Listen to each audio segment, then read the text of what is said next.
Imagine you enter the best magical academy to learn magic from the greatest teachers, but instead, you meet a scumbag teacher who always tells you to self-study, can't stop simping over girls, and doesn't give a f*** about the students.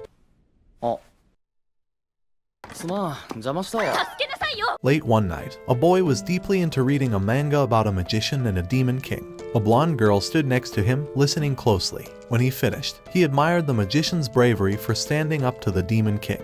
This story made him dream of becoming a magician for justice one day. Years later, in the city of Fegite in the Alzano Empire, known for its famous magic academy, a blonde girl named Rumia was walking down the street. She saw a man with a cut on his finger and went over to help.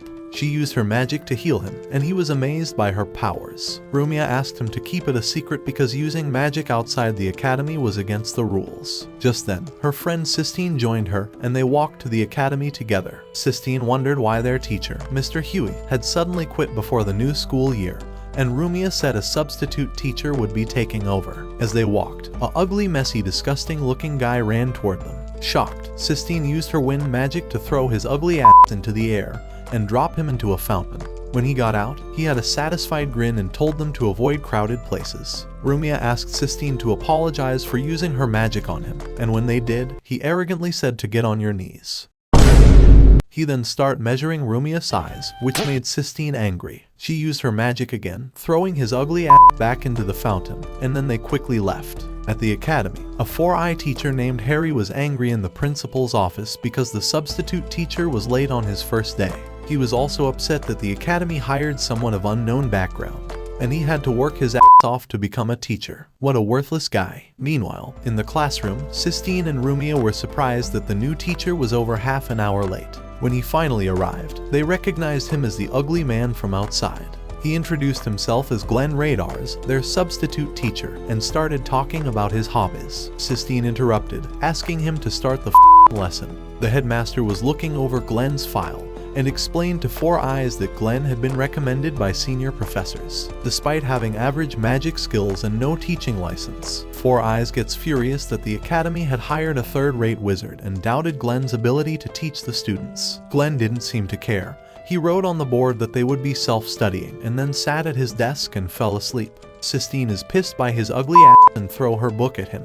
Four Eyes got even more annoyed when he learned about Glenn's past. He criticized Glenn and the ugly professors who recommended him, calling Glenn a mindless, worthless wizard. He was interrupted by a hot blonde woman named Celica, who defended Glenn and warned Four Eyes to take those words and shove it in his ass. Four Eyes apologized and left. Celica assured the headmaster she would take responsibility for Glenn's actions. The headmaster asked about her connection to Glenn, and she simply said she wanted to help him live a good life. At that time, Glenn was reluctantly explaining the lesson after Sistine had kicked his ugly ass. The students were amazed because they had never seen anyone so lazy before. Sistine couldn't read a word of his writing due to his terrible handwriting and thought it was ridiculous for someone like him to teach them. One student asked Glenn to translate one of the spells he had written into their regular language. She was shocked when he admitted he didn't know the answer and told her to look it up herself. Sistine scolded him, saying that if he didn't know the answer, it was his duty to find out and explain it in the next class. Glenn tells them to use their 5-year-old brain to look it up themselves, if their ugly ass hadn't learned how to use a dictionary. As soon as the bell rang, he bolted out of the classroom, leaving the students bewildered. In the locker room, Sistine was furious about Glenn's lazy attitude and unmotivated teaching style. Rumia tried to calm her down, telling her that Glenn would supervise their next class in the chemistry lab. Suddenly, Glenn burst into the girls' locker room, thinking it was the principal's office. Realizing his mistake, he quickly closed his eyes and tried to justify his presence, saying he was going to get his ass kicked for accidentally seeing them. But before that, he opened his eyes to imprint the plot of heaven into his brain for self-study before they attacked him. The girls promptly beat him up and kicked his ass out. Later, Sistine sat outside, looking at the sky and feeling frustrated after their chemistry class was cancelled. Rumia brought lunch and joined her, asking if her desire to study was related to a promise she made to her grandfather about discovering the secret of the Sky Fortress Melgalius. Their conversation was interrupted when Glenn showed up with his lunch and sat at their table. Sistine, still watched him eat like a pig. Rumia chatted with him about the food. Glenn asks Sistine if she okay eating only that much, and tells her that much food can't grow her plot and even ugly trash like him won't be riz by her flat plot. Emotional damage! Embarrassed, Sistine explained that she didn't eat much to avoid falling asleep in afternoon classes, but didn't mind eating more since the next class was with Glenn. Glenn asked her to speak directly if she had something to say. As Sistine stood up to speak, Glenn shoved his food in her mouth and asked if she also wanted his meat. Sistine felt shy and nervous, and just as she was about to correct him, Glenn took a piece from her plate. Pissed by his behavior, she questioned if he truly considered himself a teacher. Glenn, like a top G, "Shut up, I am your teacher." At that time, Celica was sitting on a rooftop, reminiscing about the day she had offered Glenn the temporary teaching position at the Alzano Magic Academy. Glenn had initially refused, feeling unqualified to teach anyone. However, Celica insisted he had no right to refuse and even threatened to use her magical powers to torture him if he ever thought of turning down the offer again. Desperate, Glenn knelt before her, begging her to reconsider. In response, Celica used her flame magic, and Glenn barely managed to dodge her thunderous attack.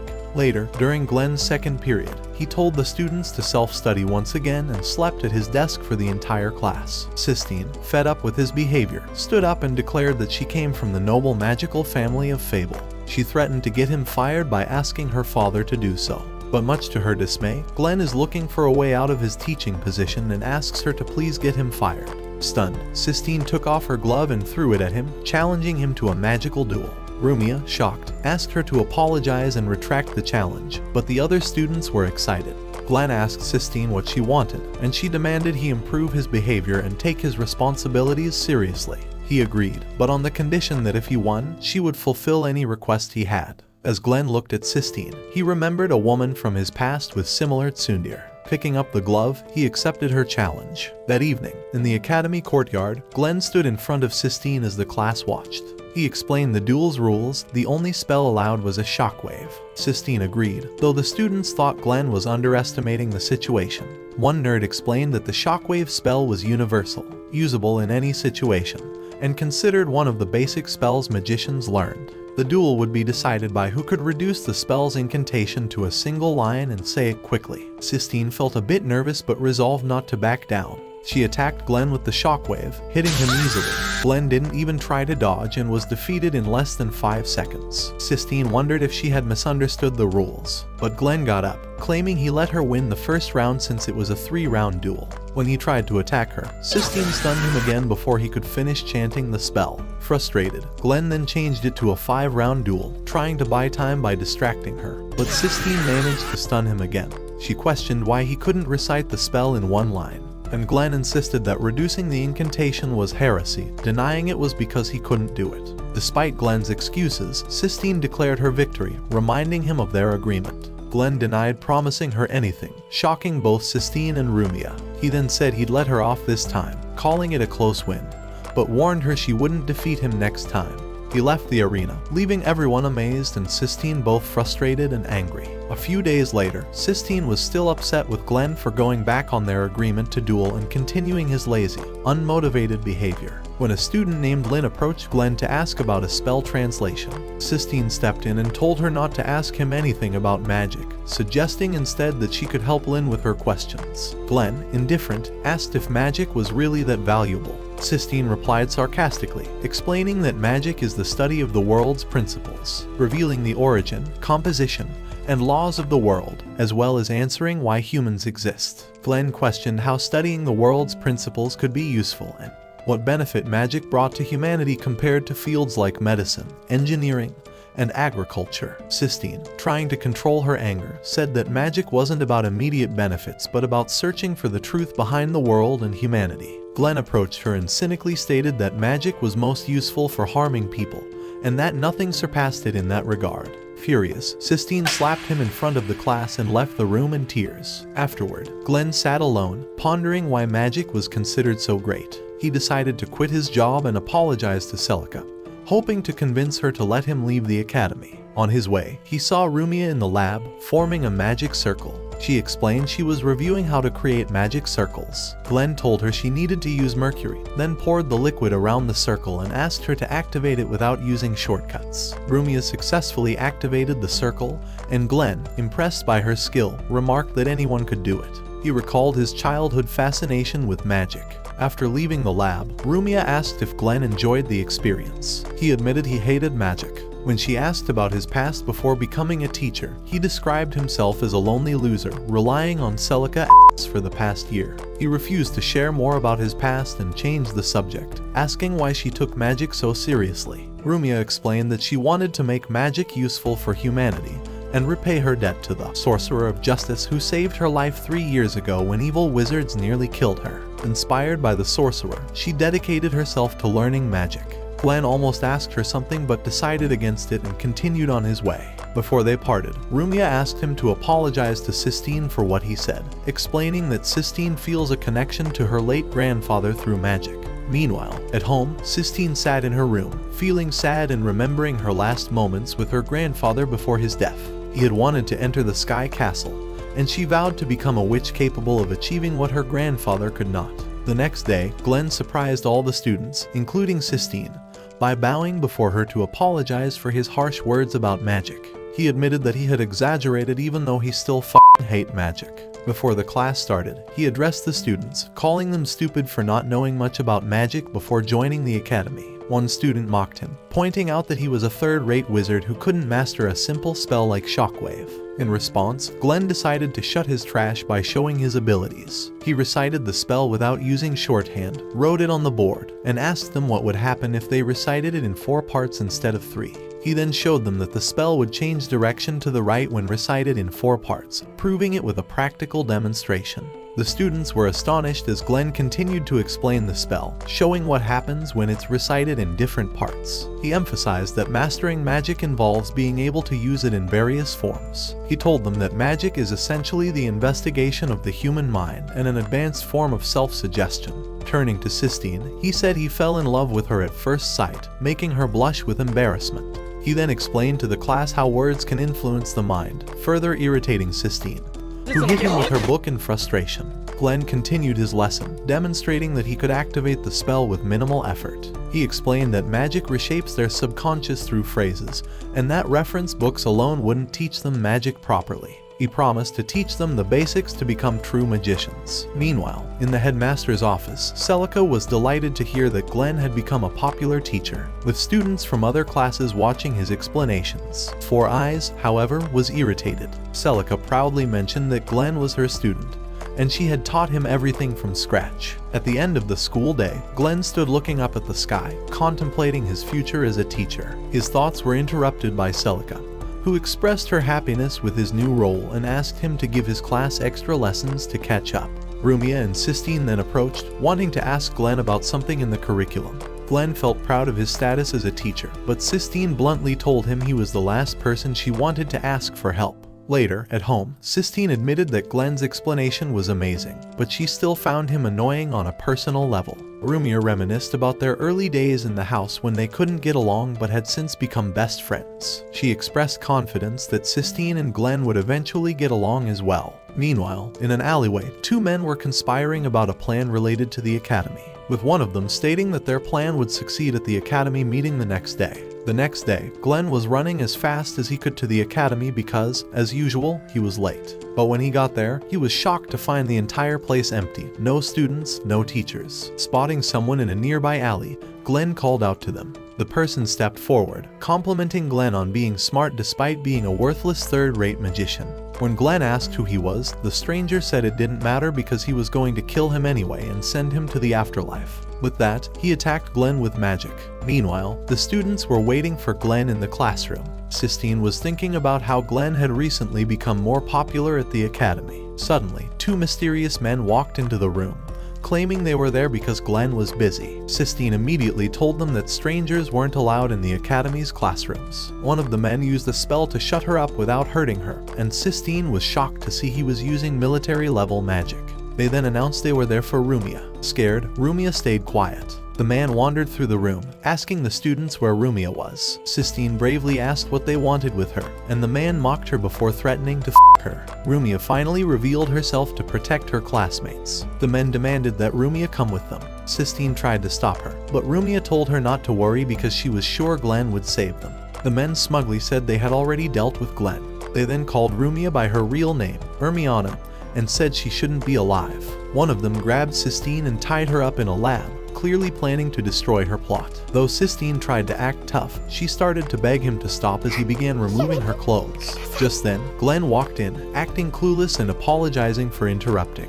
But when Sistine pleaded with him to help, Glenn turned back around and faced the attacker. The man aimed his finger at Glenn, preparing to attack. Sistine, thinking Glenn was no match, told him to run.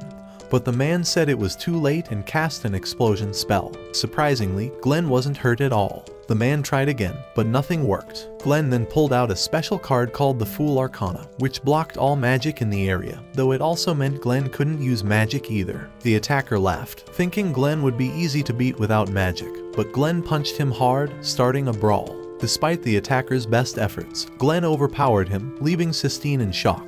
The man, now on the ground, asked if Glenn had also defeated his partner, Carol. Glenn confirmed it, saying he had left Carol tied up, naked, in the middle of the city with a little PP board. The attacker was stunned that Glenn had beaten them with just his fists. Glenn then taunted him, pretending he was about to use some legendary magic but instead kicked the guy, explaining to Sistine that the real magic was in tricking his opponent. He really is a to the core. After Glenn defeated the intruder, he tied him up and began interrogating him. Sistine, worried about Rumia, told Glenn that the other intruder had taken her. Glenn noticed a strange mark on the captive's shoulder and immediately called Celica through his bracelet. He informed her about the situation and revealed that the intruder was a member of the Divine Wisdom Seekers, a secret society of dark wizards. Glenn requested Celica to call for support from the Mage Court and to investigate if any of the Academy's professors were involved with the society, as it seemed impossible for the intruders to breach the Academy's magical defenses so easily. However, Celica explained that such a request would be difficult to fulfill. Glenn insisted, pointing out that the students' lives were at stake. But Celica reminded him that she was just a teacher now and lacked the authority to grant his request. She urged him to hang on until she could arrive, speculating that the intruders might have sabotaged the Academy's teleportation system, and warned him not to die before she got there. Sistine, feeling desperate about Rumia's safety, decided to go after her without waiting for help.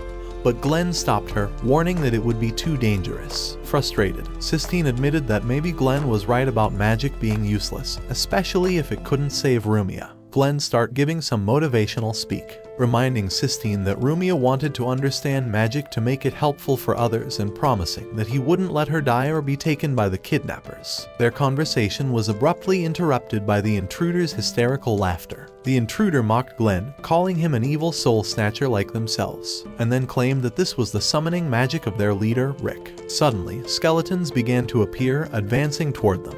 To everyone's surprise, one of the skeletons turned on the intruder, finishing him off with a single sword strike. Sistine, shocked by the attack, reinforced Glenn's fists with magic, and he punched the skeleton, smashing its head. They quickly escaped the lab, with Glenn asking Sistine to use her storm spell to cover their retreat while he distracted the enemies. He threatened to give her failing grades if she couldn't execute it as he had taught them. While Glenn began attacking the skeletons to buy time, Sistine focused on visualizing the power she had seen Glenn and Rumia display, trying to channel it into her magic. Once Sistine had prepared her spell, Glenn moved to a safe distance. Sistine unleashed her storm spell, but to her surprise, the skeletons remained standing. Glenn reassured her that she had done well and urged her to keep going.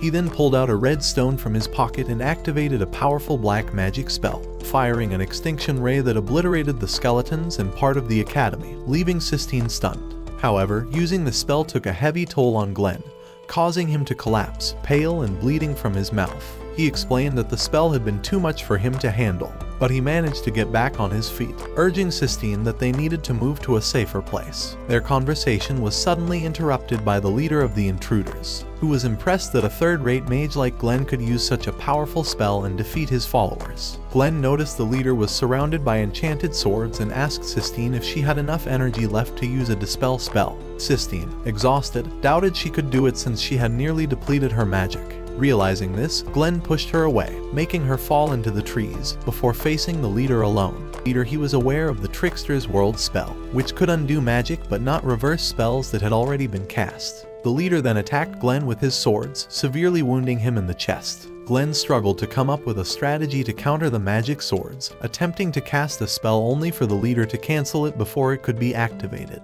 The leader laughed at Glenn's slow spellcasting, but just as he was about to strike, Glenn surprised him by using the super light spear spell. The leader narrowly dodged it and sarcastically praised Glenn's cleverness, taunting him by offering him 2 ways to die. Glenn responded by declaring that he was just a temporary mage, nothing more. The leader launched another attack, piercing Glenn's body with his swords. As Glenn chanted a dispel spell, the leader mocked him, saying he didn't have enough power to complete it. But at that moment, Sistine returned, using her remaining strength to cast the dispel spell and neutralize the magic swords. Seizing the opportunity, Glenn grabbed one of the swords and charged at the leader. When the leader tried to reactivate his swords, Glenn used his Fool Arcana to nullify all magic in the area, and then plunged the sword into the leader, defeating him. As Sistine approached, Glenn expressed surprise that she had understood his intentions when he pushed her away earlier. He admitted that he was only 70% sure she wouldn't misunderstand him. As they started to move, Sistine warned Glenn that he was in no shape to fight anymore. Glenn, feeling the pain, collapsed, and Sistine quickly grabbed his hand, trying to heal his injuries. While she worked, Glenn had flashbacks to his younger days when he dreamed of becoming a wizard of justice. These memories overwhelmed him,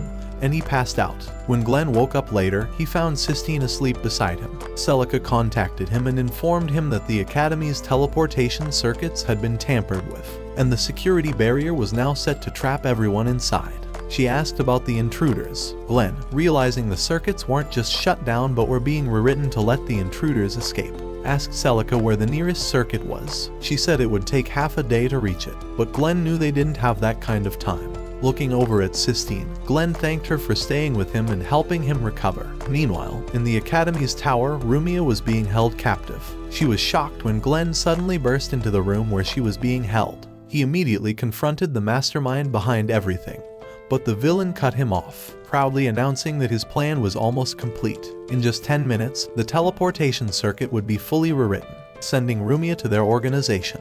The mastermind also revealed that he intended to sacrifice himself, using his magic to create a massive explosion that would destroy the Academy. Glenn was stunned when Rumia called out to Huey, pleading with him to stop. Huey explained that he had been placed in the Academy years ago as a human bomb, waiting for the perfect moment. He taunted Glenn, saying he could either try to stop the teleportation or let the Academy be destroyed. Despite Huey's threats, Glenn was determined to stop him. He bit his hand until it bled and used his blood to deactivate the first layer of the teleportation circle. Huey warned that only one of the 5 layers had been disabled, but Glenn kept going, determined to finish the job. As Glenn struggled, Rumia begged him to stop, fearing he would die if he kept pushing himself. But Glenn was resolute, telling her that he had always wanted to be a wizard of justice and was ready to die for that cause. By the time he reached the final layer, Glenn was coughing up blood and barely able to move. He crawled toward the circle, but he passed out before he could complete the spell. Seeing Glenn collapse, Rumia sprang into action. She reached out and used her healing powers to revive him, encouraging him not to give up. When Glenn woke up, he felt a surge of energy and realized that Rumia had the ability to amplify a mage's power just by touching them.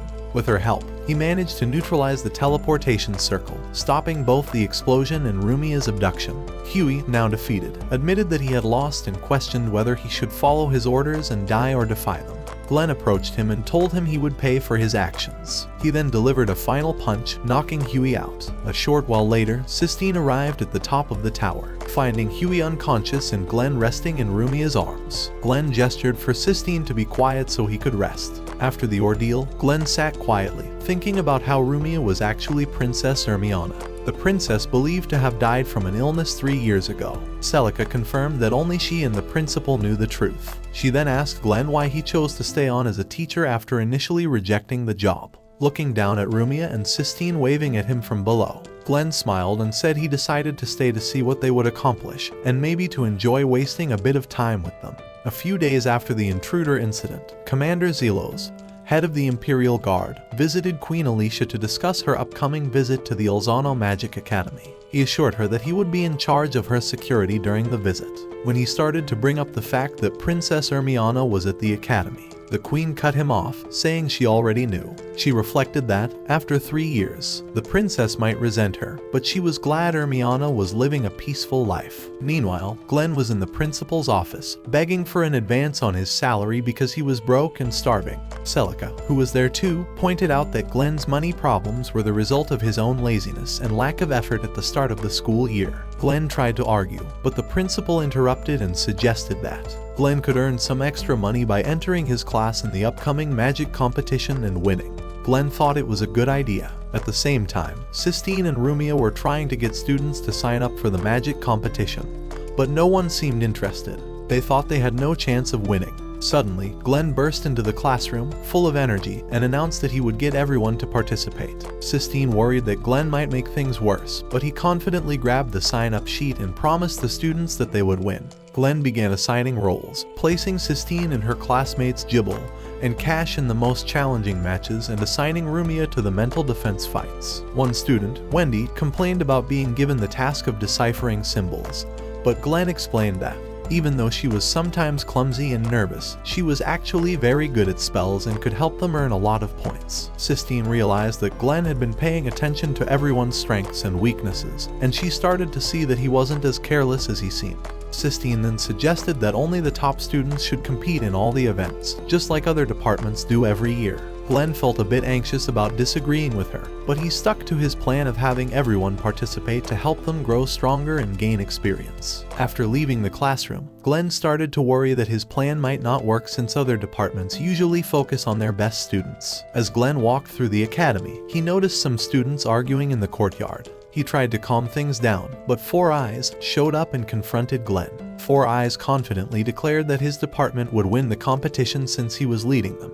He questioned Glenn's decision to involve all his students, suggesting that they were too weak to compete. Glenn, determined to defend his students, warned Four Eyes not to underestimate them, hinting that they might surprise him. In a bold move, Glenn challenged Four Eyes to a bet, wagering 3 months of his salary on his students' victory. Immediately, Glenn regretted the bet, realizing he might have gone too far. Four Eyes, however, accepted the challenge without hesitation.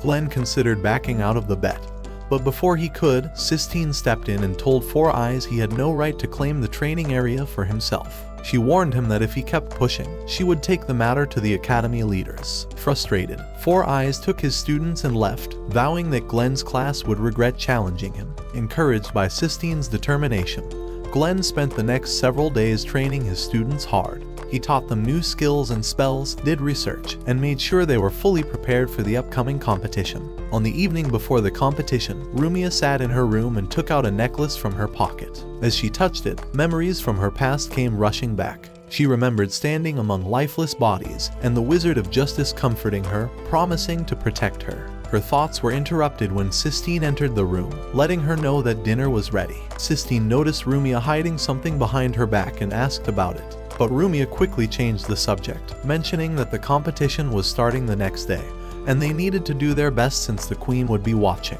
The next day, Queen Alicia was on her way to the Alzano Academy. Her maid noticed that the Queen was in a good mood, likely because she was going to see her daughter, Hermione.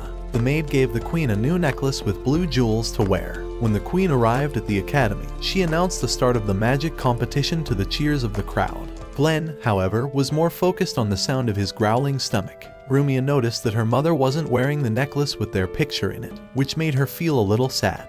Glenn's students did well in the first match, placing third, which made them excited and motivated. They believed they could do even better if they kept following Glenn's advice. But their excitement was cut short when Grace, a student from Four Eyes' class, came over and mocked them, saying they were just lucky to place third. Four Eyes joined in, sarcastically saying it would be a good memory for them. Glenn's students fired back, saying they wouldn't let Four Eyes' class beat them, but Glenn still felt a bit uneasy. Meanwhile, Celica was enjoying the competition while sitting next to Queen Alicia. She asked the Queen what she thought of Glenn. The Queen said he seemed like an ordinary guy, but he always managed to surprise people. Backstage, a guard whispered something to Zelos, which made him tense up. As the competition went on, Glenn's students performed better than he expected in the other matches, and he started to feel hopeful that they might actually win, and that he might get his bonus. But things got tense during the mental defense match. A student from another department named Jail warned Rumia to back out, saying he wouldn't go easy on her. Rumia, determined to do her best, said she wanted to help her classmates and get their department to second place. Glenn and Sistine were watching from the sidelines when Jibble came over, upset that Rumia was participating in the mental defense match. He accused Glenn of putting Rumia in danger just to prove a point. But Glenn calmly explained that Rumia was strong and emotionally stable, which made her well suited for the challenge. He believed she would do just fine. As the fight began, Count Zest stood before the students as the referee, and announced that he would start the round with his sleep-inducing ability. The students quickly cast spells to counteract his hypnotic powers, and Rumia successfully advanced to the next round. In the second round, Zest used his mind-bending ability, which caused one of the students to falter and be eliminated. Rumia, however, managed to hold on and made it to the final round, where only she and Jael, the previous year's champion, remained.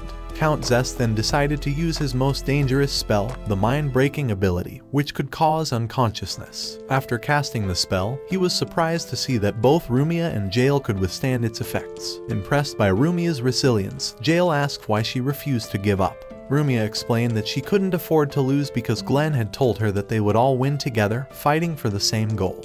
Jael mocked Glenn, calling him a foolish teacher, but Rumia defended him, saying Glenn was actually a fun teacher. Seeing that the fight was still ongoing, Zest increased the power of his spell to bring the match to a conclusion. Rumia fell to her knees, struggling to stay conscious. Zest asked if she wanted to give up, and although Rumia was about to say she would continue, Glenn suddenly interrupted and announced their withdrawal from the fight. Rumia was shocked and wanted to keep going, but Glenn gently told her that she had done well, but had faced an opponent far stronger than expected. Sistine joined them, reassuring Rumia that there was no need to continue, especially since she was clearly in pain. Rumia admitted that she had enjoyed the fight and felt that she was fighting for everyone.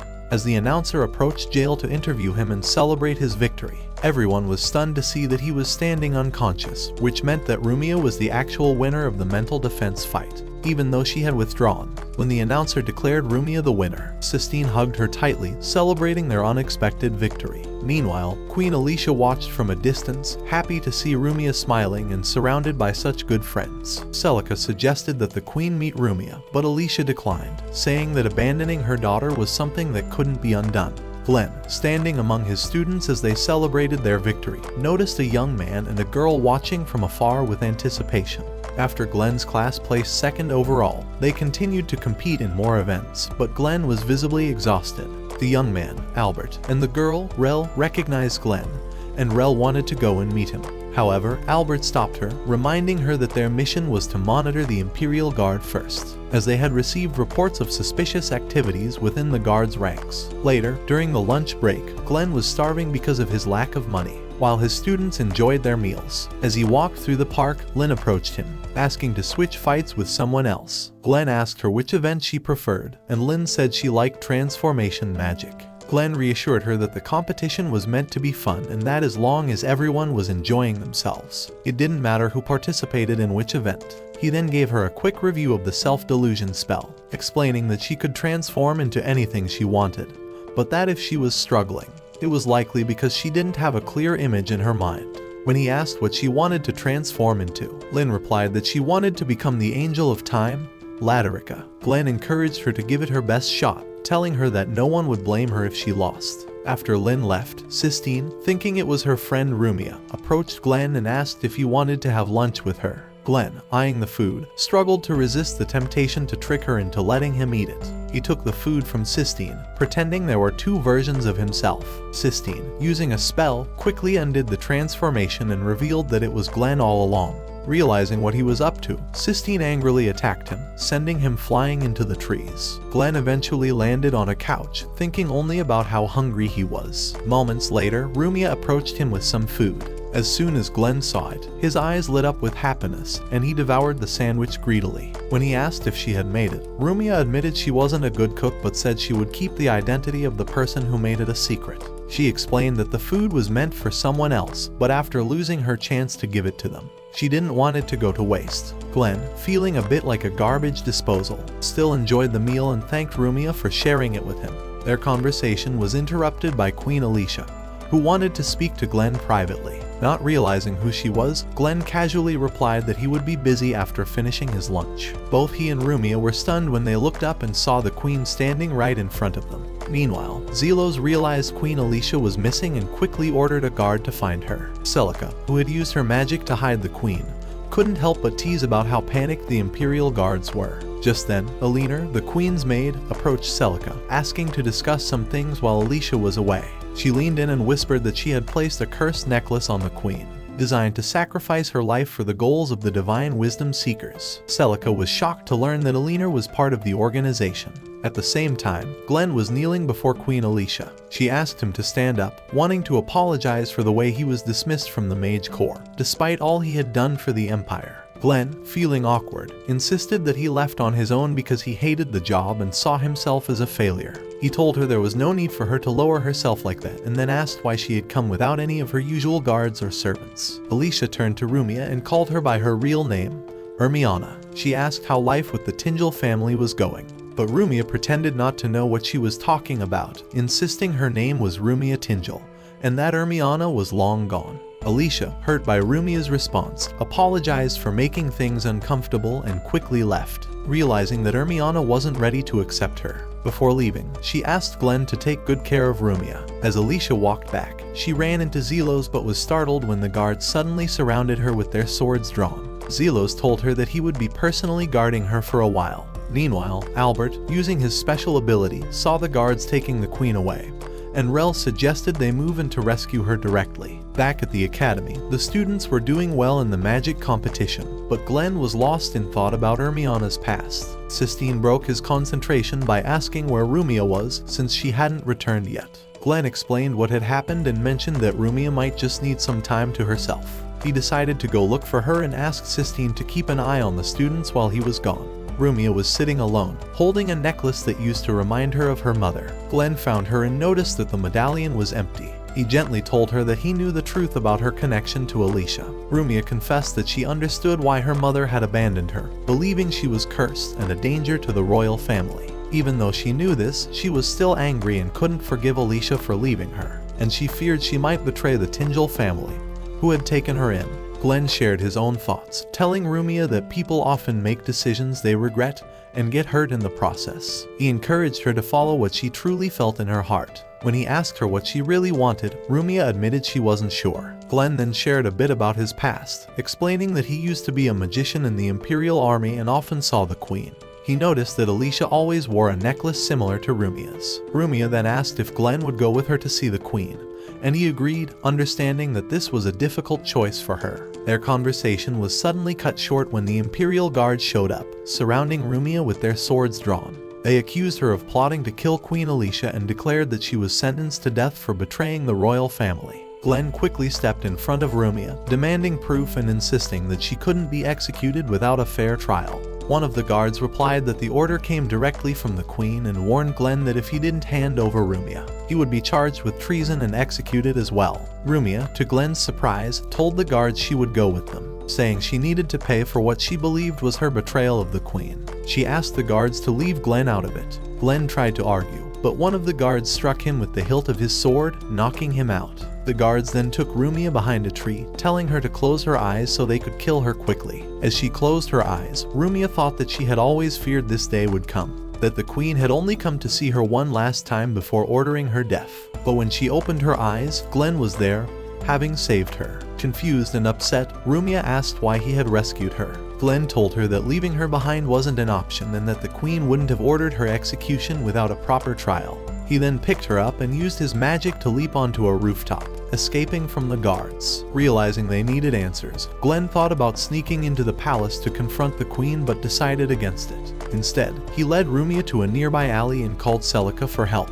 To his surprise, Celica said she couldn't do anything at the moment since she was with the Queen and surrounded by guards. She hinted that Glenn was the only one who could fix this and urged him to find a way to face the Queen. After the call, Glenn knew this situation was too big for him to handle alone, especially with Commander Zelos involved. Just then, Albert and Rel appeared. Without warning, Rel attacked Glenn with her sword. Glenn and Rumia barely dodged her strike, and when Rel saw her sword had broken, she used her magic to summon a new one. Glenn tried to defend himself with ice magic, but Rel skillfully dodged all his attacks. To his surprise, Albert and Rel launched a combined attack, but Albert's strike was aimed at Rel, stopping her from hurting Glenn. Rumia, confused, asked who they were, and Glenn explained that Albert and Rel were his former comrades from the Imperial Army. Albert then informed Glenn that the Imperial Guard was surrounding the Queen and to eliminate Princess Hermione. Glenn wondered why the guards were after Rumia now, but Albert revealed that he had a plan to infiltrate the guards. Rel suggested attacking the guards head-on, But Glenn wasn't convinced it was the best idea. He shared what Celica had told him and decided to rely on her judgment, trusting her to help them find a way out of the situation. As the magic competition continued, Glenn's students started feeling discouraged because they were falling behind without him there to guide them. Just then, Albert and Rel showed up, dressed in official uniforms. They introduced themselves as Glenn's friends and said that, since Glenn was busy with something urgent, he had asked them to take over for him until he got back. Sistine decided to trust them and encouraged her classmates to push for victory, that they needed to win so Glenn wouldn't tease them for losing. Meanwhile, Four Eyes was feeling confident that his class had a better chance of winning now that Glenn was absent. He knew that winning the next round would be key to their success. In the transformation fight, one of Four Eyes' students, Seta, transformed into a massive red dragon and scored high points, leaving Lynn nervous about her turn. Albert reassured her with the same words Glenn had used before, giving her the confidence to step into the arena. Lynn closed her eyes, focused hard, and managed to transform into Laderica, the Angel of Time, scoring even higher points than Seta. Four Eyes was furious that his student lost. As the competition went on, Glenn's class steadily climbed in the rankings, eventually taking first place overall. The final match, which would determine the winner of the whole competition, was about to begin. At the same time, Glenn was racing across the rooftops with Rumia in his arms, while Zelos, frustrated that his guards couldn't handle one wizard, ordered them to find and eliminate the princess. Back at the competition, it all came down to Sistine in the final match. She had to win to secure victory for her class. She faced off against Heinkel, who attacked with a powerful firewall. Knocked down but not defeated, Sistine remembered how much her classmates were counting on her. Drawing strength from their support, she used her Windstorm ability to push Heinkel out of the ring, winning the match and the overall competition for her class. Her classmates cheered and rushed to celebrate with her. Meanwhile, Glenn and Rumia were still trying to escape the guards but ended up cornered in an alley. At the same time, the awards ceremony for the competition began, and Albert and Rel stepped up to receive the medals for the class. As they approached the queen, Celica realized that this was Glenn's plan to get close to her. Suddenly, in front of everyone, Glenn and Rumia revealed themselves, breaking the spell that had disguised them as Albert and Rel. Zelos immediately ordered the guards to attack, but Celica created a large barrier to keep them away, leaving Glenn, Rumia, Celica, Zelos, and the queen isolated. Glenn confronted the queen, accusing Zelos of trying to use her name to eliminate Rumia. He asked the queen to stop the violence. Zelos, however, insisted that he would protect the queen at any cost, even if it meant sacrificing himself. To everyone's shock, the queen ordered Zelos to put his sword to Rumia's neck, saying harshly that she regretted giving birth to her. As Zelos prepared to strike, Glenn noticed something strange about the queen's behavior and Celica's silence. He remembered that Celica had told him only he could change the situation. Glenn quickly asked the queen about the necklace she was wearing and whether she wanted to take it off. Although the queen denied wanting to remove it, Glenn rushed toward her. Zelos tried to stop him and knocked him down, but just as he was about to deliver a fatal blow, Alicia suddenly removed the necklace and threw it aside. Glenn seized the moment, kicked Zelos away, and saw the necklace shatter on the ground. He realized it was a cursed object meant to kill the wearer. When Zelos questioned why the curse hadn't worked, Glenn revealed that he had used his Fool Arcana to cancel all magic in the area. With the curse broken, Glenn pressed the queen for the truth. Overcome with emotion, Alicia rushed to Rumia, hugged her, and apologized for everything. As the barrier faded, the guards hurried to check on the queen, shocked by what had just happened. Meanwhile, Albert and Rel caught up with Alina in an alley and demanded to know why she had tried to get rid of Princess Hermione. But Alina used the power of the Akashic records to escape before Rel could strike. Albert and Rel returned to Glenn and told him about Alina's involvement. Glenn suspected there were more members of the secret organization still hiding, so Albert and Rel decided to keep investigating. Before leaving, Rel told Glenn they would settle things the next time they met. Later that night, Celica met with Queen Alicia before she left. The queen thanked Celica for everything and asked her to look after Rumia, saying she was glad to have seen her daughter again. Meanwhile, Rumia talked with Glenn, telling him how relieved she was after finally talking to her mom. She then asked Glenn how he knew she didn't really mean it when she said she hated her mother. Glenn explained that 3 years ago, when Rumia was kidnapped, the queen had begged him to help find her. He remembered how heartbroken and desperate she was, crying and pleading for Rumia's safety. It was clear to him that her harsh words weren't what she really felt. Feeling more at peace, Glenn decided to join the students for their victory celebration. He wanted to use his bonus and 3-month salary to treat them. But when he arrived, he was shocked to see the students acting like they were drunk after eating too many fermented cakes. His surprise turned to panic when the restaurant owner handed him a bill that was the exact amount of his bonus and salary combined.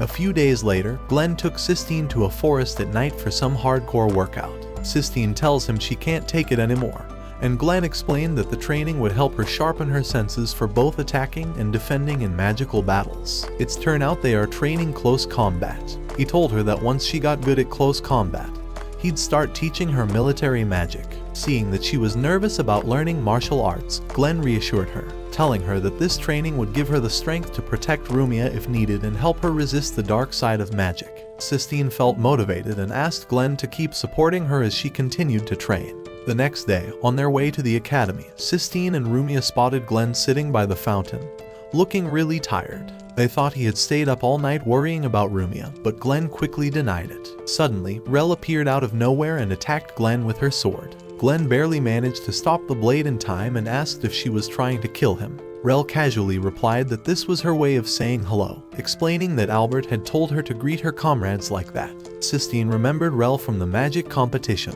where she had teamed up with Albert. When they noticed Rel wearing the academy uniform, Glenn realized that the Empire had assigned her to be Rumia's guardian, disguised as a new student. To their surprise, Rel said she wanted to protect Glenn instead of Rumia. Glenn quickly told her to keep that to herself and not reveal who she really was to anyone. They all headed to the academy together, and Glenn introduced Rel to the class as a new student. When she tried to introduce herself, she almost gave away her secret, but Glenn quickly whispered what she should say. When a student asked about her relationship with Glenn, Rel shocked everyone by making it sound like they were in a romantic relationship. During training, it was Rel's turn to use the shockwave ability, but she kept missing the target. Sistine was confused, wondering how someone who had served in the Imperial Army could struggle like that. Glenn noticed something was off and asked Rel if anything was wrong. She asked if she had to use the shockwave spell, and Glenn told her it was the only long-range spell allowed in training, but she could use something else if she preferred. Rel then summoned her huge sword with magic and threw it at the target with incredible force, hitting it perfectly and leaving everyone amazed. Glenn realized that Rel was more powerful than anyone in the class. Later, Rel joined Sistine and Rumia for lunch in the cafeteria. Her classmates were surprised to see someone so small with the strength to wield a giant sword and destroy a training target. Meanwhile, Glenn talked to Celica in the library about the military's decision to assign Rel to protect Rumia. He hoped that Rel would learn to fit in better with others during her time at the academy. A few days later, Glenn took the students on a field trip to the island of Cineria for a break from studying. When they arrived at the harbor, some students were drawn to a shop where a sailor was selling goods. But Glenn recognized the sailor and told the students to move on, revealing that the sailor was actually Albert in disguise. Albert removed his cloak and explained that he was there to secretly guard Rumia, while Rel was meant to be a distraction. When Glenn asked why they needed to talk, Albert warned him to keep a close eye on Rel, reminding him how dangerous she could be. Later, the group took a boat ride, but Glenn got seasick and could barely stand when they reached the island. Sistine suggested they go somewhere else, but Glenn insisted on staying, much to Rumia's amusement. She thought he was trying to keep them away from military magic, but Glenn admitted he just wanted to see them in their swimsuits. As the others played and swam near the shore, Glenn lay down on the beach to rest. He noticed Gibble sitting alone with a book and asked why he wasn't joining in the fun. Gibble explained that he wasn't there to play. Sistine, Rumia, and Rel then invited him to join them in a volleyball game. Gibble teamed up with another student to play against Sistine and Rel, and they kept the game going until evening. That night, the boys made plans to sneak into the girls' rooms, but Glenn caught them and stopped them in their tracks. Determined, the boys decided to take him down so they could continue their plan, and a fight broke out outside while Rel, Sistine, and Rumia watched from the balcony. Rel mentioned that she had never seen Glenn having fun before and that he used to seem really sad.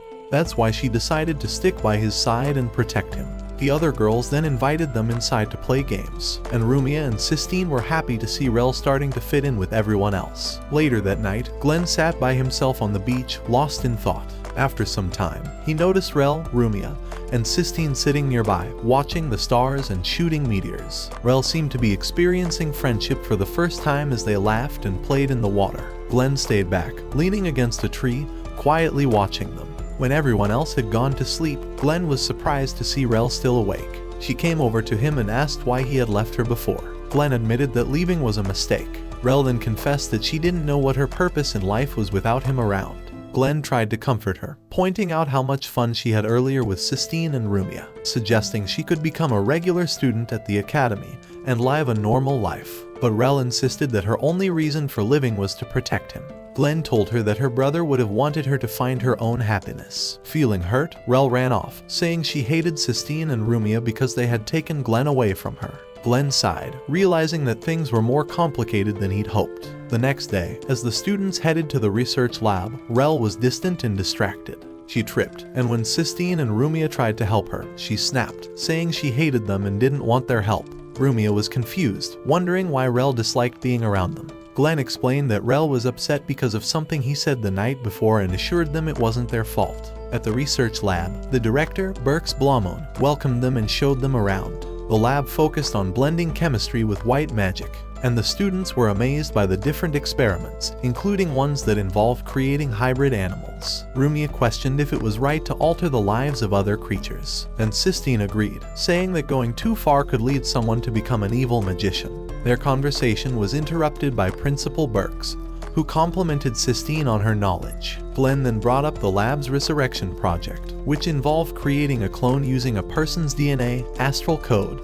and ether. Berks confirmed that the project had been shut down because it required sacrificing many lives to bring back just one person, which was considered wrong. He also mentioned rumors that a secret organization had stolen the research and succeeded in completing it. Sistine, curious, asked what else was needed to finish the project. Berks explained that aside from the 3 elements, they would need original magic, which was extremely rare, making the research nearly impossible. That evening, Rumia noticed Rel staying away from everyone and tried to talk to her, inviting her to join them for lunch. Rel refused and walked away. Glenn then approached Rel, telling her to stop avoiding everyone, but she pushed him away, thinking that Sistine and Rumia had taken him from her. She ran to the beach and cried alone, feeling confused and upset. Meanwhile, Glenn explained to the others that, even though Rel looked their age, she was still like a child in some ways. He asked them to be patient with her. Rumia reassured him that they wouldn't hold anything against Rel, and Sistine decided to go after her, but Glenn said he would handle it as her teacher. As Rel sat crying on the beach, she was startled when her brother appeared beside her. From a distance, Albert noticed that this was a trick by the secret organization.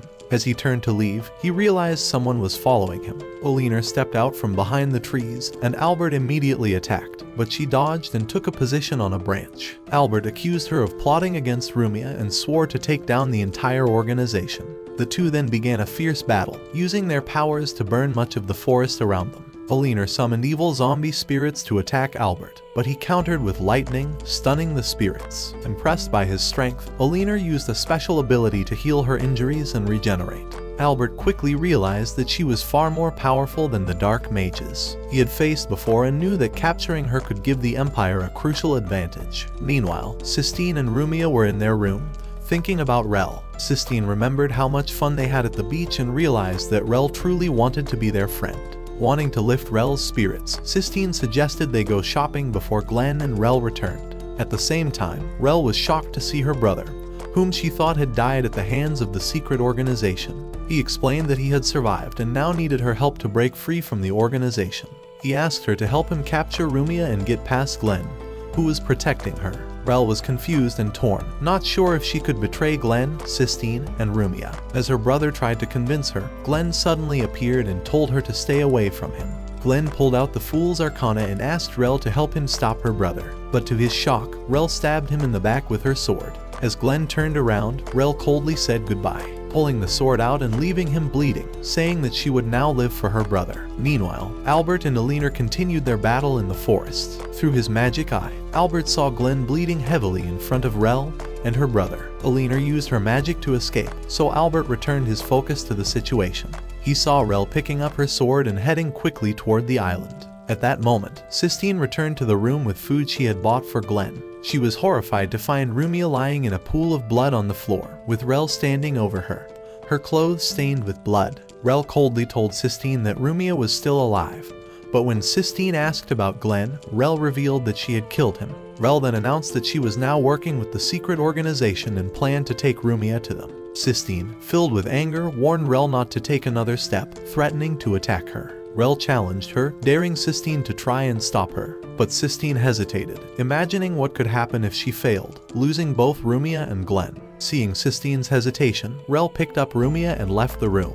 Sistine tried to convince herself that she didn't attack to avoid causing more harm. But deep down, she knew she was too scared to do anything. Albert then entered the room, carrying the injured Glenn. He placed Glenn on the bed and told Sistine that he was still alive but barely hanging on. Glenn needed healing magic immediately. Albert asked Sistine to help him, but she was too overwhelmed with grief, crying hysterically as she held Glenn's arm. Albert told her that crying wouldn't save him. They needed to act quickly. Calming down, Sistine asked what they needed to do. Albert explained that they had to perform a white magic ritual, using both of their spiritual energies to heal Glenn. Albert noticed that Glenn had stopped breathing, though his pulse was still faint. He instructed Sistine to keep Glenn alive with artificial respiration until they could start the ritual.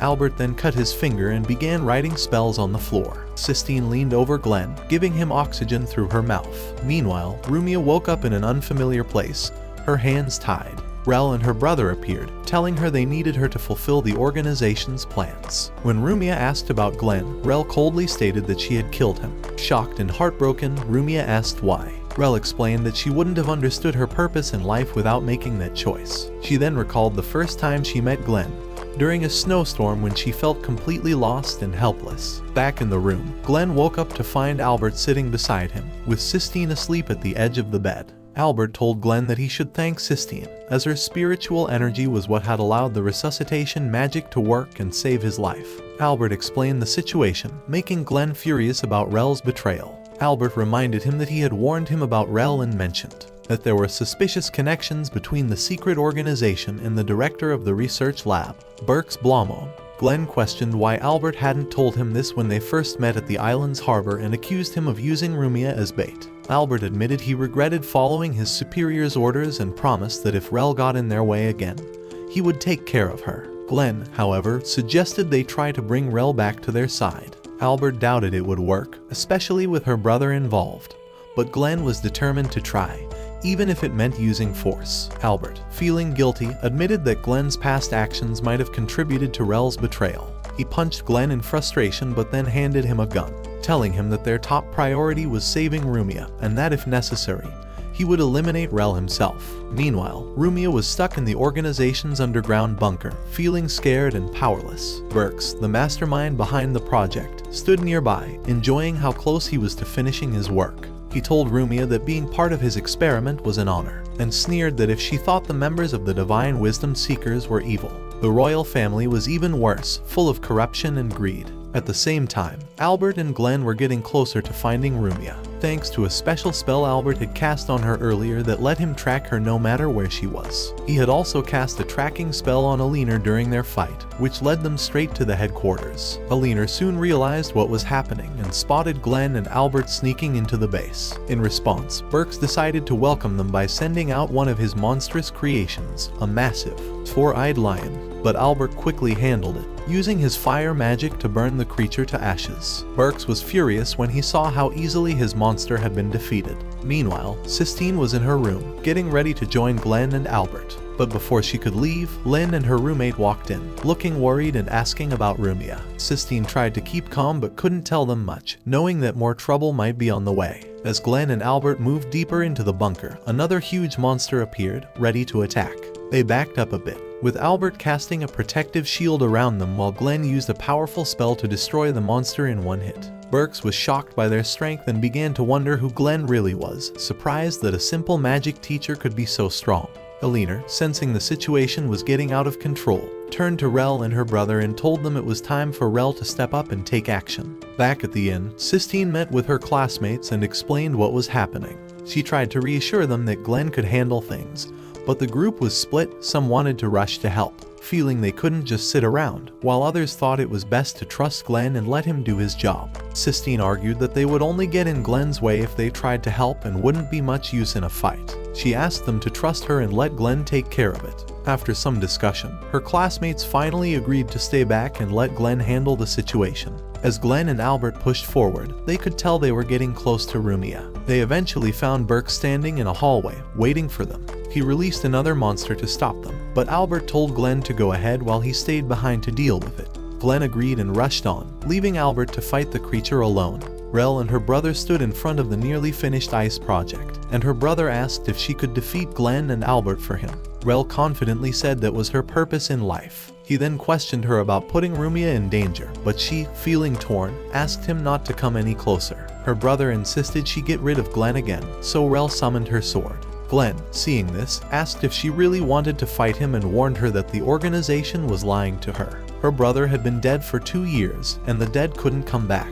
Rel, angry and confused, refused to believe Glenn and got ready to attack. Glenn realized she wasn't listening and knew he had no choice but to fight her. As Rel charged with her sword, Glenn dodged, feeling guilty for not telling her the truth earlier, and leaving her behind.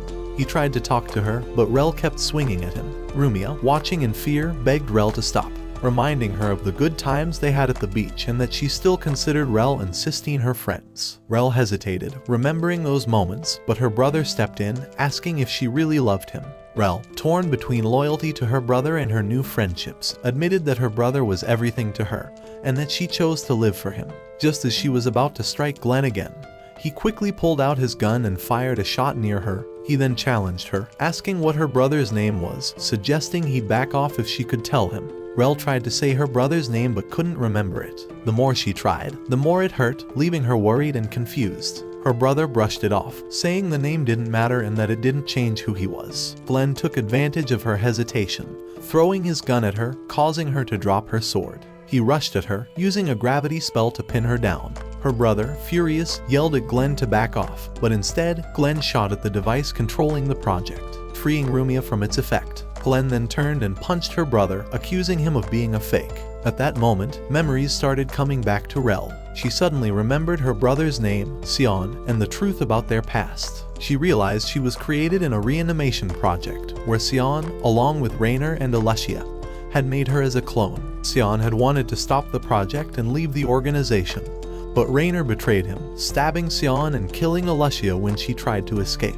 Rel finally understood everything after hearing Rainer's taunts to Glenn. Rainer then revealed that Sion had betrayed the organization 2 years ago by reporting their activities to the Imperial Army. Glenn responded by revealing that he was the mage Sion had contacted, who lost touch with Sion after they planned to destroy the project. Glenn shared that when he raided the lab, he found Sion dead and Alessia barely alive, and he took it upon himself to protect Rel, who carried Alessia's memories. Rainer, smugly, claimed he had manipulated Rel's memories to control her and called her a useless puppet. Enraged, Glenn attacked Rainer with a lightning spell, but 3 clones of Rel, programmed to protect Rainer, blocked the attack. Rainer, confident, told Glenn he couldn't win as long as the clones were there, explaining they were emotionless puppets under his control. He ordered them to attack Glenn, while sending one to finish off the real Rel. Glenn chased after the clone, managing to knock it away just before it could strike Rel. Rel, shocked that Glenn was protecting her after everything, asked why. Glenn told her that neither he nor their classmates saw her as a puppet, and pointed out that if she truly was one, she wouldn't be feeling the way she was. He urged her to find something worth living for. Inspired by Glenn's words, Rel picked up her sword and faced her clones. Rainer, stunned by her defiance, tried to use his magic, but Glenn stopped him with Fool Arcana, canceling his powers. Glenn then pointed his gun at Rainer's head and told Rumia to close her eyes, warning her not to watch what was about to happen. Rainer, terrified, begged for his life, but when Glenn pulled the trigger, Rainer realized the gun was empty. Glenn had been bluffing. Glenn then told Rainer he wouldn't kill him but warned him to stay away from his students. As a final move, Glenn punched Rainer hard, knocking him out cold. Meanwhile, Albert was busy dealing with the monster in the corridor, using his powers to turn it into a pile of ashes. After Glenn successfully rescued Rumia and returned with Rel, they were greeted by Sistine and the rest of the students. Rel, feeling guilty, bowed her head in front of Sistine, but Sistine quickly hugged her, tears streaming down her face. Later, they all headed to the island beach to play volleyball. Glenn and Albert watched from a distance. Albert commented that Sistine reminded him a lot of someone named Sarah Silvers, which made Glenn look more closely at her as she played and laughed with her friends. Meanwhile, Alina was in a secret location, talking to the leader of the organization about Rumia and the failed resurrection project. The leader, unhappy with Burke's failure, ordered them to keep a low profile and watch what happens next. After the trip to Sina, Rel invited Sistine and Rumia to dinner at her family's home. Rel's parents welcomed them warmly, and Sistine, feeling a bit shy, thanked them for having her over. Their mother asked the girls to take care of the house while she and their father went to the capital the next day. That evening, the three girls sat together on the balcony, enjoying the night. Rel, still feeling bad about what had happened, wanted to apologize and thank them for accepting her despite everything. Sistine and Rumia hugged her tightly, letting her know that they didn't hold anything against her. Rel, touched by their kindness, told them that she saw them as her best friends. The next day, Sistine bumped into Celica in the Academy's library. Sistine helped her pick up a book she dropped and noticed it was about the Sky Castle Malgalius. Curie asked if her grandfather had been a well-known scholar. She explained that she wanted to fulfill his wish, though she wasn't sure if she could. Celica offered some encouraging words, telling her to give it her best shot, and then left. Afterward, Celica headed to a secret room in the library, where she approached a map-like painting, planning to enter the underground maze. Meanwhile, Sistine ran into Glenn in the library and was surprised to see him there since it didn't seem like a place he'd normally hang out. Glenn explained that he wanted to thank her for saving his life that day. Sistine blushed, recalling how she had given him CPR. Just then, Rel and Rumia joined them. Seeing Sistine's red face, Rumia thought Glenn had made her cry, and Rel, protective as ever, summoned her sword and went after Glenn.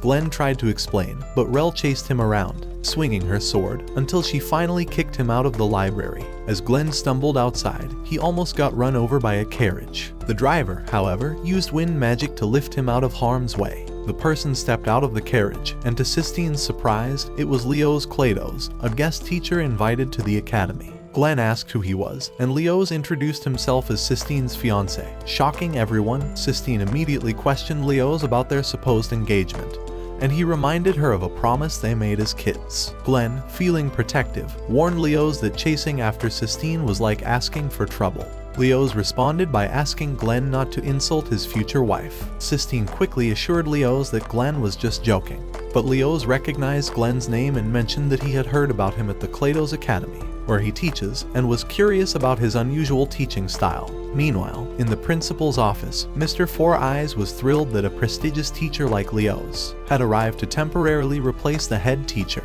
who was on medical leave. Celica, however, was suspicious, wondering why they would hire someone like Leos. Four Eyes asked if she was worried that Leos might outshine her student, Glenn. Later, in the courtyard, Leos openly expressed his affection for Sistine in front of the students, making her feel embarrassed. Glenn sarcastically commented on Leos' taste in girls, which earned him a shove from Sistine's wind magic. Afterward, Leos finished teaching a lesson to Glenn's class, and the students applauded him while Rel dozed off on Sistine's shoulder. Glenn, sitting behind them, couldn't help but notice how easily Leos explained difficult concepts, even though the students weren't ready to learn them yet. Rumia turned to Glenn and mentioned that she now understood why he always told them to think about the meaning of magic rather than just using it blindly. Glenn admitted he was a bit jealous since Leos turned out to be a better teacher than he expected.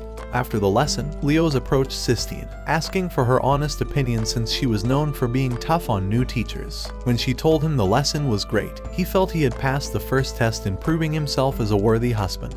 He then asked her to take a walk outside with him to discuss something. As they walked through the garden, Leos tried to reminisce about their childhood, telling her he believed their relationship would grow stronger. Meanwhile, Glenn, Rumia, and Rel were secretly watching from a distance, with Glenn wondering why Rumia wanted him to spy on their romantic moment. Leos then proposed to Sistine, but she refused. When he asked why, Sistine explained that she had promised her grandfather she would uncover the secrets of the Sky Castle, and to do that, she needed to learn as much as she could about magic. Leos laughed, calling her dreams fantasies, and suggested she should support him in his work instead. But Sistine stood her ground, saying she had her own dreams and wouldn't give up on them. Just then, Glenn popped out from behind some bushes, telling Leos not to dismiss Sistine's dreams and that everyone should follow their own path. Leos told Glenn to stay out of it, but was shocked when Sistine declared that Glenn was involved because they were lovers and had promised to share their future together. Glenn, surprised at first, quickly caught on and played along, further irritating Leos. Leos refused to believe that Sistine could fall for someone like Glenn and vowed to make Glenn regret getting in his way. Glenn, taking off his gloves, threw them at Leos, challenging him to a duel. Leos accepted, agreeing to discuss the time and place later, and then left. Afterward, Glenn returned to class and told his students what had happened. He joked about making his fake relationship with Sistine real so he could marry a rich girl and live in luxury without working. He then encouraged his students to train hard so they could beat Leoz's class, promising not to forget them when he became rich and famous. Later that evening, Glenn met up with Albert at a bar to talk things over. When Glenn told him about the duel with Leoz for Sistine's hand, Albert couldn't believe it. He called Glenn a lowlife for competing over a girl he didn't even love just for the money. But Glenn brushed it off, saying that if he won, he'd never have to work again. Then, Glenn asked why Albert wanted to meet. Albert shared some alarming news about angel dust being smuggled into the Empire. Glenn was shocked, thinking that the way to make angel dust had been destroyed last year. Before Glenn could say more, Albert warned him not to get involved, saying that if angel dust was still around, Sarah's death would have been for nothing. Glenn, clearly upset, said he didn't want to see another tragedy, and admitted that he still thought of Sarah every time he looked at Sistine. After leaving the bar, Glenn wandered the streets, lost in thought about his past with Sarah. He remembered how she admired his dream of becoming a justice sorcerer, and how she might have wanted to fulfill that dream herself. He almost vowed to protect her but couldn't bring himself to say it. Meanwhile, Leoz was sitting in a carriage with a mysterious figure, who told him that everything was going according to plan now that Glenn had challenged him. The figure urged Leoz to make sure he won the duel.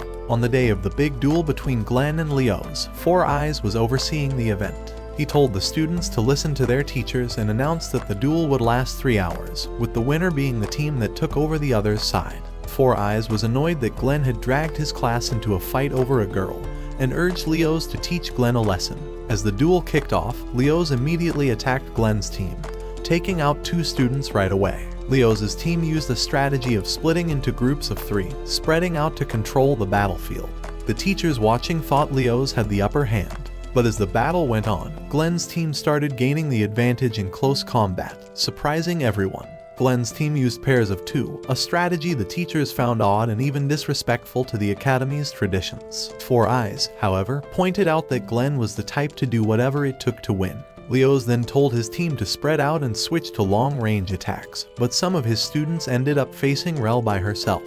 She seemed unstoppable, dodging all their attacks like it was nothing. Leoz decided to lead his team into the forest, planning to use a special tactic to wipe out Glenn's team in one move. But when they tried to enter the forest, Glenn blocked their way, taunting them before disappearing into the trees. Fired up, Leoz's students chased after him, only to find that Glenn had lured them into traps. He toyed with them, taking down many of Leoz's students. After 3 hours, neither team had claimed victory, and Four Eyes called the duel a draw. Glenn congratulated his team for holding their own against Leoz, while Leoz scolded his students for not following orders. Glenn approached Leoz, telling him that he was leading his team the wrong way, and that their failure was his fault. Angry, Leoz took off his glove, threw it at Glenn, and challenged him to another duel. He declared that he wouldn't stop until he convinced Sistine to marry him and give up her dream of the Sky Castle. Glenn accepted the challenge, but before they could set a time, Sistine interrupted. Sistine, upset, told both of them that she wasn't some prize to be won in a duel and scolded Glenn for using dirty tricks during the competition. Glenn, ignoring her, told Leoz they'd settle it the next morning with a one-on-one fight in the Academy's backyard. Furious, Sistine slapped Glenn, told him she hated him, and stormed off. As Sistine and Rumia walked back afterward, Sistine couldn't stop venting about Glenn. She couldn't believe he saw her as nothing more than a way to get rich. Rumia, trying to calm her down, said she didn't think Glenn was that kind of person and that there had to be another reason he was fighting Leoz. Rumia then decided she needed to talk to Glenn herself, especially since she had a bad feeling about Leoz, similar to the one she had about Burke's. Meanwhile, Albert was with some soldiers from the Imperial Army, standing over the body of another person who had died from using angel dust. He told them this was the 5th case they had seen in a short time, showing how serious things were getting. At the same time, Leoz was on his way back, angry at the thought of having to deal with Glenn, whom he thought of as a weak magician. Leoz was determined to beat Glenn, not just to win Sistine, but to make sure his family stayed powerful and that he could take over as the leader one day. That night, Glenn was thinking hard about how he had to win against Leoz. He knew he couldn't afford to lose. As he was deep in thought, Sistine walked up, having heard him talking to himself. She asked why he had challenged Leoz to a duel. Glenn, trying to hide how he really felt, joked that he did it to get rich and never have to work again. But when Sistine didn't respond, Glenn opened up a bit, saying she reminded him of someone named Sarah. Glenn then started talking about his past, explaining how much he had once loved magic and dreamed of being a justice sorcerer. But when he faced the harsh reality of blood magic, it scared him, and he started to hate it. Sarah had been the one who kept him going, but after she died in his arms during a mission, Glenn gave up on being a magician and isolated himself from the world. Glenn admitted that he wasn't sure why he wanted to fight Leo's so badly. Maybe it was because Sistine was working so hard to reach her dream. Or maybe it was because he wanted to make up for not being able to save Sarah by helping Sistine. Sistine realized that Glenn was driven by his own feelings. She confessed that she sometimes felt like she wasn't living up to her grandfather's legacy. And the deeper she got into magic, the more she doubted herself. But seeing Glenn fight for her dream gave her the strength to keep going. Just then, Leo's interrupted them, calling Glenn a coward for trying to get Sistine's sympathy with his sad story. Leo's also revealed that he knew what Glenn had done as a magic researcher in the Imperial Army. Glenn warned Leo's to stop talking and leave, but Leo's didn't back down. He said that someone with blood on their hands didn't deserve to live a normal life. Glenn, getting angrier, warned Leo's that if he kept pushing, they wouldn't need to wait until tomorrow to fight. Leo's then taunted Glenn, suggesting he should go back to being part of the special forces in the Imperial Mage Army. Glenn, unable to hold back any longer, decided to attack, using Fool's Arcana to break Leo's magic. But to his surprise, Leo's was able to fight using the same style as the Imperial Army and quickly knocked Glenn down. Leo's then summoned magical creatures called tulpas and attacked Glenn with flying swords. Glenn struggled to block or dodge the attacks and realized too late that Fool's Arcana didn't work because Leo's wasn't using normal spells but something different. Leo's walked up to Glenn, demanding that he take their fight seriously the next day. Glenn, beaten and frustrated, got up and walked away without saying anything. Sistine wanted to go after him, but Leo's grabbed her hand, proposing marriage again. This time, he told her she had no right to say no and threatened to reveal Rumia's true identity, warning that many people would want to use Rumia for their experiments. The next day, rumors spread all over the school that Sistine had accepted Leo's proposal, and that their wedding would happen in a week. Some students were upset that Glenn hadn't been seen since the news broke, thinking he had chickened out of the fight. When Sistine entered the classroom, her classmates immediately asked if it was true that she was going to marry Leo's and give up her dreams of becoming an archaeologist. Sistine, looking sad, said that her dream was just that, a dream. Leo's then came into the classroom, took her by the arm, and announced their engagement to everyone's surprise. After they left, Rel told Rumia that she was sure Leo's was the enemy and wanted to join forces to stop him.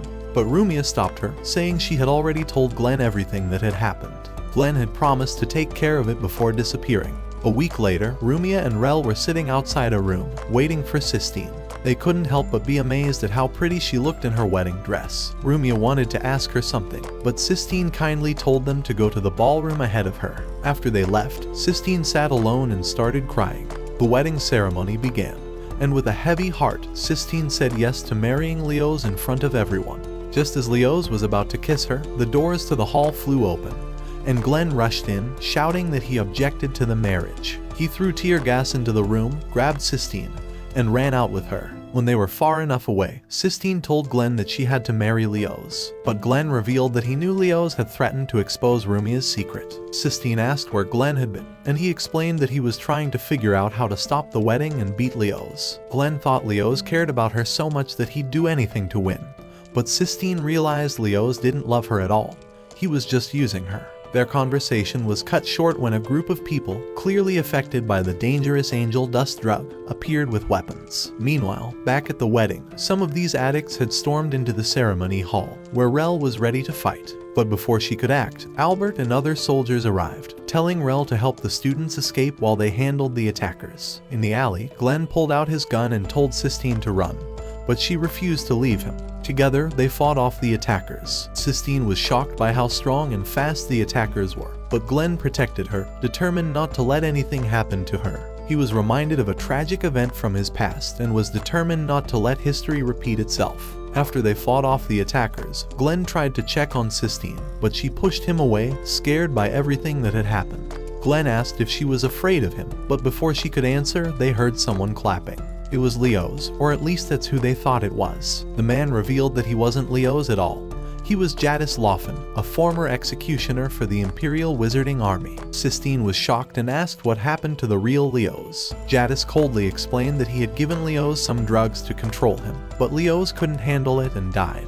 Glenn told Sistine to get away from there, and Jadis, surprisingly, let her go, but warned that if she interfered, he'd have to hurt her. After Sistine left, Glenn realized that Jadis had set everything up to fight him and take down powerful people in the Empire. Jadis bragged that once he got his hands on the Akashic records, he'd have the power to control everything and enforce his own twisted sense of justice. He then summoned ghostly creatures to attack Glenn. Glenn shot them down and tried to catch Jadis off guard with a bullet, but Jadis dodged it. Glenn followed up with an ice spell, but Jadis melted it with fire. As Jadis was distracted, Glenn tried to strike with magic, but Jadis blocked it and injured Glenn's arm with his ghostly creatures. Jadis taunted Glenn, saying he'd make sure his death was quick, even telling him to say hi to Sarah in the afterlife. But just as Jadis was about to finish Glenn off, a strong wind blew Jadis away. Glenn looked up and saw Sistine standing in front of him.